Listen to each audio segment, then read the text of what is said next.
Marky, na-try mo na yung lipo cookies na available daw sa Mercury Drugs. Yan yung nagka-trending sa TikTok, di ba? Ano kayong ambag? Laki ambag. Tapa kami ng Southwoods Mercury, malaking Mercury doon na may freezer. Kasi sabi nila pag may freezer daw yung Mercury Drugs, maraming products.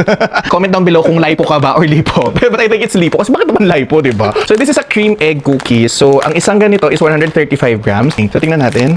Ang cute! Para siyang mini toasties. So para siyang coated in white chocolate. Sobrang luto. This one is very crunchy and toasty. Para siyang binake ng matagal na matagal. So, nasa 8 out of 10 yung level ng sweetness. 10 being the highest. Hindi siya sobrang tamis, pero enough lang. Alam niyo yung knickknacks? Parang ganun yung chocolate niya. Tapos yung gardenia na toast na pinagsama. Personally, gusto ko to. Ang sarap. May ko ng 10 out of 10 to. Strawberry, blueberry. Ayan, so, tingnan natin. Meron tayong lipo cookies with strawberry. Lipo cookie with blueberry.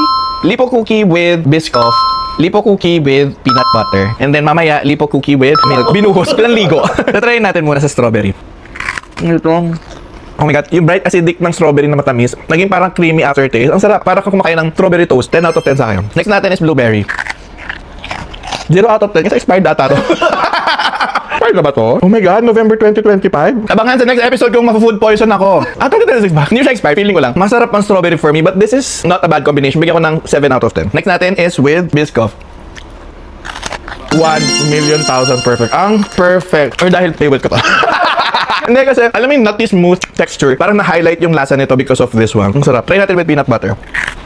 With peanut butter, 100 over 10. Gusto ko siya. Biscoff and peanut butter. Mas masarap siya for me. And try natin with milk. Alam niyo ba? Napakarami. Oo. Nauuna ako eh. Try natin on its own. Parang kumakain ng cereal. Diyos ko. Oh my god. I'm thinking what you're thinking. Wait lang.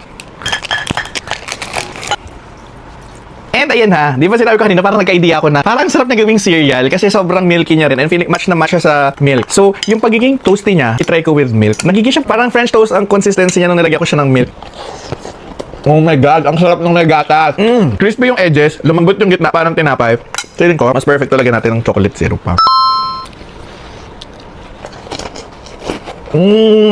Nakaka-happy. Ito ang pinaka-best way paano siya kainin. Elevated version. Pero, on its own, sobrang sarap na niya. Hindi mo akalain sa isang pirasong yun, talagang nasa-satisfy yung sweet tooth cravings mo. So, yun na nga. Now, I understand where the trend is coming from. Kasi, affordable siya, easy access, tapos, sulit siya per piece talaga. Hindi mo akalain. So, available siya in any Mercury drugstore nationwide. Oh, nationwide. Make sure magtanong. Kasi, kanina nagtanong lang din kami, kaya namin nalaman. Pero nagkakaubusan talaga siya. Talagang hype siya sa TikTok and worth it. Kaya naman pala pinagkakaguluhan. Sana nag-enjoy sa video to and let me know kung may gusto pa kayo pa-try, suggestion, or pakain yung papunta sa amin. And sana parating masarap pag-ulam niya kahit di tayo mayaman.